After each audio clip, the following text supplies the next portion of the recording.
Welcome back, everyone, to another episode, the 5th of our Be a GM series with the Minnesota Wild here on Dynasty Central Sports. Thank you for joining us. We're 32-14-4 as we are joining into the month of February 2021, the month we just got out of in real life.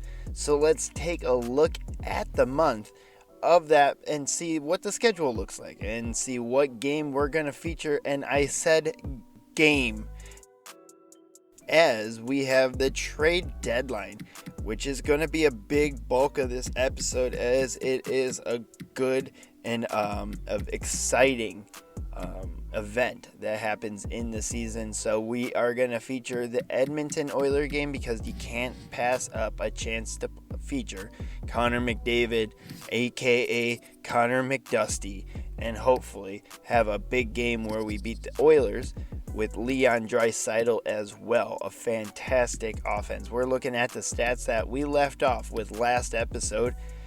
Zach Parise jumped up in the stats. Zach Parise has been on fire over the month of January. We don't have too much out of Anthony Cirelli yet. And then we also have Honka Burnin' Love, Julius Honka coming up, playing 7 games so far as we moved out Brad Hunt in the last episode.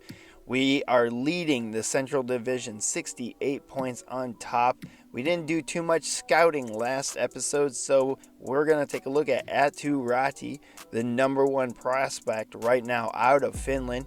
Real kid, obviously. You can take a look at his picture. He's 18 years old. He's a two-way forward style. Number 1 scout rank right now. He's only got 6 points on the season, but that's because he's playing in the SM Liga, which is a pro league in Finland. He is a similar style of JVR, James Van Riemsdyk. Take a look at Cole Sillinger, one of the top center prospects. Right now, not a lot of information on him. We're going to be scouting him for the rest of this season. Ralph Staios looks to be a big top prospect in this draft. A nephew of Steve Staios, the former NHL prospect, coming over. He played in Finland for a couple years, and now he is NHL ready. He's got elite potential, medium, and he's a soft-spoken player. He's going to be a good prospect to look at. Dylan Gunther, a left winger, but he is more of a sniper style, like in the similar style of former Wild player Marian Gaborik. So let's sim for the first game up to that Oilers game as we're going to feature Connor McDavid and Matt Zuccarello coming out with a mild concussion. He'll be back for the Oilers game though, hopefully. And then we can have a full lineup against the Oilers. And we're going to jump into this game right off the drop. The first minute of the game, Connor McDavid dick dangles Ryan Suter over to Kailer Yamamoto, and he is going to snipe it with a quick early goal for the Oilers as Connor McDavid undressed Ryan Suter at the blue line. Dick dangles and passed that right over to Kailer Yamamoto. Matt Dumba did nothing on the defense and hung Cam Talbot out to dry.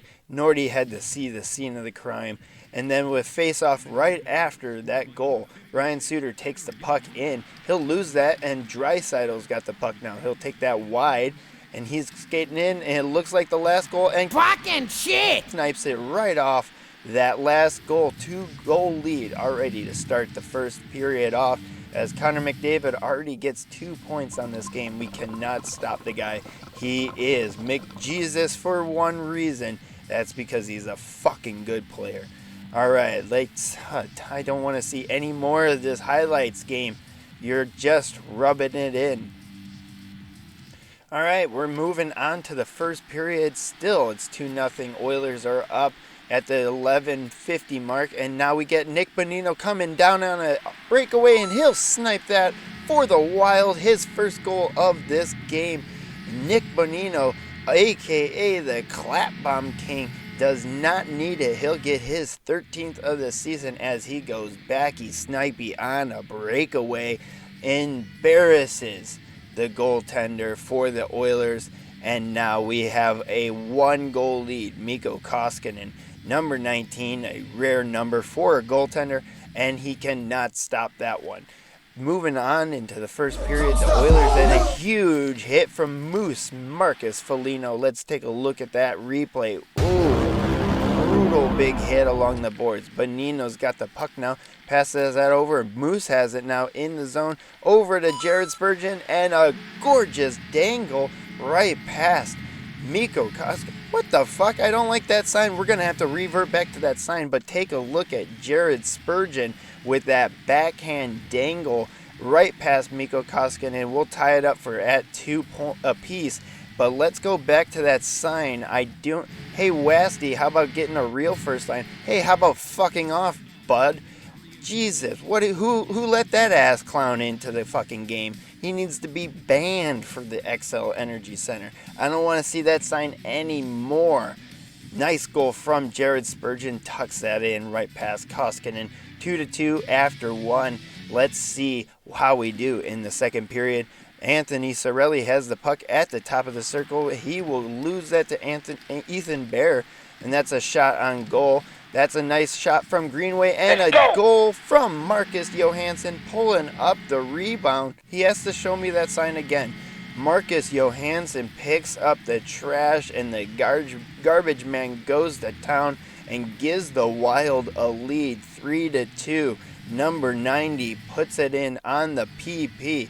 Nice goal right off the pad of Koskinen and puts that home for the lead, the first lead of the game for the Wild. Take a look at that replay. Slater Cuckoo, the defenseman, could not handle that. We're at the 15:59 mark. Nugent Hopkins off the faceoff will win that back. And Chris Russell over to Nugent Hopkins, over to Alex Chiasson. Snipe City. Alex Chiasson takes Cam Talbot there, and now it's 3-3. The Oilers get back that tying goal as Nugent Hopkins finds Chiasson between the hashies, and he'll just all alone snipe it right top titty right past the glove hand of Cam Talbot. Could not handle that gorgeous snipe right under the crossbar where Mama keeps the cookies. All right, 3-3, still at the 10:52 mark in the second period. Face off right outside the Oilers zone, and that is Zuccarello. No, Ryan Hartman, and back to Bonino with another snipe. He'll get his second of the game, and stop showing that fucking sign to me. Bonino gets a big goal. It's after every one of our goals. They got to show us that fucking sign, and that motherfucker needs to be ejected from the arena. I'm not having that kind of trash talk from my AKA fans. Great ups from Jordan Greenway as he allows that snipe to go right past him. Wild on the PK as the Oilers have the face-off in the Wild zone. James Neal will snipe the fuck out of Cam Talbot. Is that real deal James Neal, or is that Chris Kyle with a snipe show? Oh, his 13th of the season on the PP. Nobody stopped him as he just grabbed that puck, snaked his ass right through, and just drilled it right past Cam Talbot. That top titty that left hand glove is getting abused. It is a pimp / streetwalker type situation between the left glove hand of Cam Talbot and these Oilers snipers. It is bad news bears. That's the end of the second, as that was the goal from Marcus Johansson on Mikko Koskinen, and they're probably going to show that goal from real deal James Neal as he snipes that to tie it up 4-4 going into the third. It's basically a goose egg games, but it's still 4-4 in between on the scoreboard. The Oilers got the puck. That's a block shot from Tyler Ennis. Slater Cuckoo over to Turris, over to Ennis, and he will miss that again with that fucking sign. And there is Zach Cassian, the gap-toothed motherfucker. I was looking at that fucking sign, and Zach Cassian goes to Jared right in my slot and he will get the lead for the Oilers. Cam Talbot was probably looking at that sign saying, why don't we have a first line like that sign says? Well, stop showing me that sign. It's right back there again. These shots keep showing me that sign. It's like this game wants me to go out and spend money or assets to get a first line. What constitutes a first line? We are number one in our division, sign. Anyways, moving on into the third period, I'm getting riled up from that fucking sign. If they show me that guy one more time, I will be upset. Adam Larson passes that over to Yamamoto. Yamamoto with the shot and rebound. Goal from Kyler Yamamoto. It's now 6-4 as the Oilers are just going away with this game. Hopefully we can stop the bleeding and get some goals back before this gets real ugly. I'm talking Connor McDavid ugly. Got him! Cam Talbot just could not hold on to that rebound, and Yamamoto with the great last name will snipe that right pass on the backhand. Just a nice rebound. The last minute of the game, Wild trying to get a goal and stop the bleeding. Clapbomb King looking for the hat. He is going to get stopped from Koskinen. Connor McDavid, McJesus has it, and that's an empty net. He'll get a second goal, and this is not looking good. Connor McDavid playing the role of Mr. Slippy Fist, making this game look worse on the scoreboard. 7-4, 31 seconds.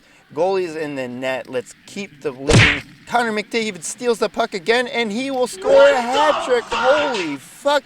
If this is what being fisted is like, count me out. I don't want any part of that, as Connor McDavid gets a very greedy hat trick goal to rub it in, and it's 8-4. Just stop it. Stop it. We're already dead, Connor. Stop scoring on us. The Wild just don't want any more of it, and it's 8-4. That's the end of the game. Let's just stop it before it's 9-4. Just send the Oilers home and let's go home so I can cry myself to sleep. Mikko Koskinen gives up 4, but he still gets the dub. And Cam Talbot is a fucking Swiss cheese sieve right out there. But he did only give up 6 goals, but still gave up 6 goals. That's bad numbers, and McJesus gets a hat trick and another assist to put on 4 points in this game, the only game of this episode. Hopefully it was, it should have been better. I really hoped it was going to be better, but we got railed, we got shelled, and this is not a great game to watch. 8-4, the Oilers get it as Zach Cassian, that highlight. And I swear, if I see that sign ever again, I will be accosting that man and throwing him out of the rink myself. Get the fuck out! We're going to sim up now to the trade deadline, because that's going to be a big part of this episode. And a lot of management talk in this, because I guess I do need to go out and get a first line like the sign says, even though we have a great record with the sim, 38-16-5 or 38-18-5. Got a big win over the Red Wings, and now we're at the trade deadline. What is it? I think we're going to go as a buyer, because I want to pick up a couple, maybe a top line center, maybe some rentals. I think we should pick up a couple rentals. We are close to the cap, so we're not going to be able to do much, and if we do pick up some players, we're going to have to move one. So we're going to, I hate Ryan Getzlaf so much, but he is the top line passing center right there, because Taves is more of a two-way forward scoring, and he's going to be more expensive. Eric Stahl's been here before, so I don't really want to bring him back as he's on the Sabres. So we got some, take a look at the trade alerts at the bottom that's going on. Marc-Andre Fleury goes to the Blackhawks for Jonathan Taves and Andrew Shaw and some picks. Big ass trade between those big names going. We're going to try Mason Shaw and a 4th for Ryan Getzlaf, as he is on a 1-year deal. We don't have a lot of cap room. We're going to go over the cap, but we're going to pick up Ryan Getzlaf, 85 overall center. He's 35 on a 1-year deal, 1 year left in the deal. And so now we got the playmaking top line center to go with Kaprizov and Fiala. We got to move Marcus Johansson. He's on a 1-year deal, $4.5 million. I wasn't going to re-sign him, so let's move him off to another team. Granted, I don't want to keep him in the West, but we're going to trade him to the Dallas Stars. Let's try to pick up just a pick, a third-round pick, especially since we lost one in the trade for Ryan Getzlaf, and they're happy about it, but you take Marcus Johansson, no tradesy, no backsies. All right, Dustin Byfuglien's still on the trade block. Eric Stahl, Vlasic. Looks like the Sharks are going to be selling some players on Tiranta. Let's see if we can find a trade for Anthony Cirelli. I'm not really finding anything from the Ducks. Ben Hutton, golly goose, not a big fan of bringing him in. I don't really want to bolster our defense. I really like our defense. Sam Gagner is not really an option since we picked up Ryan Getzlaf. Defense, like I said. Picks, I would really like to get a first-round pick, even if it's a late first-round pick for Cirelli. I think he has a lot of upside. He's just not playing well in Minnesota. If I don't find anything, I'm not going to trade him just for picks or some random pick. But I do like Nick Foligno. Why? We got Marcus Foligno. He's on a 1-year deal, $5 million. He's going to fit in on that play, like that offensive power forward role on the fourth line, third line, and he's still pretty talented. And I think it's pretty cool to bring him into Minnesota, and then he can play on a line with Marcus Foligno on that fourth line, and that's a great fucking fourth line. We're going to trade Damien Guru. Well, try to trade him. Damien Guru is a young prospect. I just don't see a big future in him for the Wild. Derek Baribeau, a goaltender, a good prospect, but another player that I just don't see the future in. We got to drop. They're going to have to retain some of his contract because it is a 5.5. So we're going to see if they can retain at least, let's say 7.5. No. Let's go a little higher, see what they can take. Let's try a 1.5 mil. Let's see if they can hold. Okay, 1.25 mil. Let's see if they'll accept that. That's rejected. Let's see if we can add a pick, like a later future round. Let's see if it's on their matching their trade block. Sometimes draft picks aren't. Okay, it looks like they really like picks. Let's throw a future. We got 2 fifths in that draft. Let's throw the Sharks' 5th-round pick in 2022, and they will accept that. We're going to pick up Nick Foligno to play with Marcus Foligno on our 3rd or 4th line. Let's see if we got any better deals from Anthony Cirelli, the Night Stalker's son. David Rittich, he's a solid goaltender, but I still want to give Cam Talbot and Kaapo Kähkönen a chance to bolster our goaltending. I'm not really seeing anything good out of these picks. I want either a first round and a later round pick, or like a second and a third would be cool, but I'm seeing a lot of 3rd and 4th round picks. Anthony Cirelli has a lot better upside than that. This is undercutting us real hard. I know the Maple Leafs got round 2 open there, but they're not going to add any more to that. Looks like Devin Dubnyk, former Wild goaltender, is now on the trade block for the Sharks. It looks like they're going to be selling some picks here. We got Antti Ranta, Anton Khudobin, Ryan Murray, a young defenseman, Rittich, Stahl, Nikita Gusev, a good player in my Be a Pro series. If you watch that on channel with Theo Tuggerson, Nikita Gusev is going to not be anything that we're picking up. Vlasic goes to the Montreal Canadiens from the Sharks. Eric Comrie goes to the Vegas Golden Knights for Dylan Coughlin and some picks. We got Luke Kunin going to the Devils for Kyle Palmieri. I beat the shit out of him in my Be a Pro series. Go check that out. Nick Foligno, we picked him up, obviously. John Merrill goes to the Sabres for a bunch of picks. Evander Kane goes to the Red Wings for a couple picks, 2 second-round picks. Rocco Grimaldi goes to the Senators. Not too much out of the trades here. Not a lot of big names. Bufflin goes to the Stars for Thomas Harley and some picks. Korpisalo goes to the Sabres. That's a solid pickup. Shatton Deuces. Wow. Ducks just absolute trade raped the Montreal Canadiens. Shatton Deuces for a first-round pick and youngster Romanov.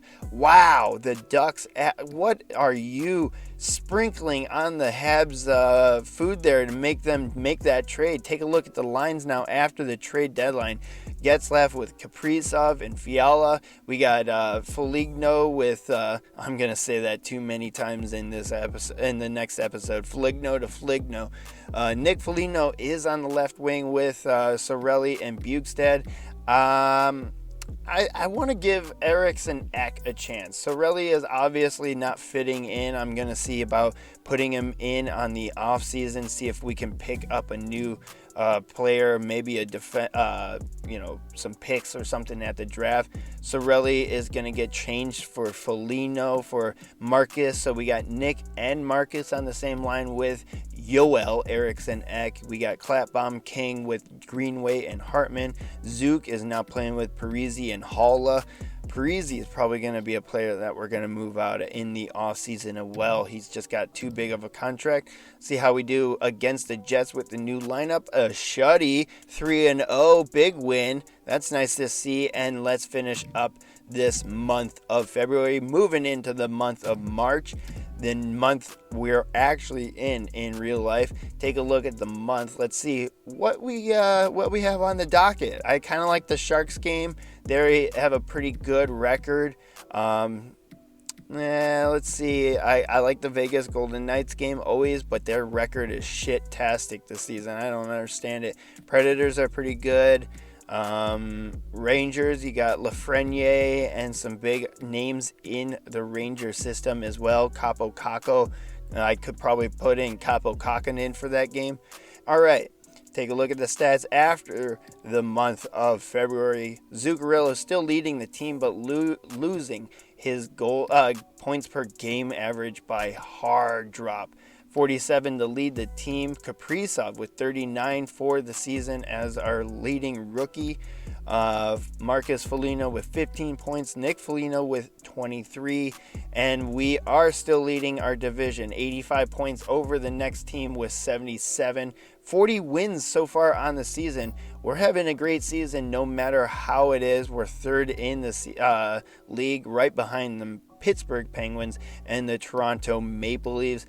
Washington Capitals and Edmonton Oilers are right behind us to round out the top 5. Sharks, Canadians. I don't know why the Sharks were selling their players, especially since they're 6th in the league right now in total points. I don't understand why they're selling Kane, Vlasic, Dubnyk, all those guys. But thank you for watching this episode. This was a big episode, a lot of management going on, less gameplay. I hope you guys enjoyed this.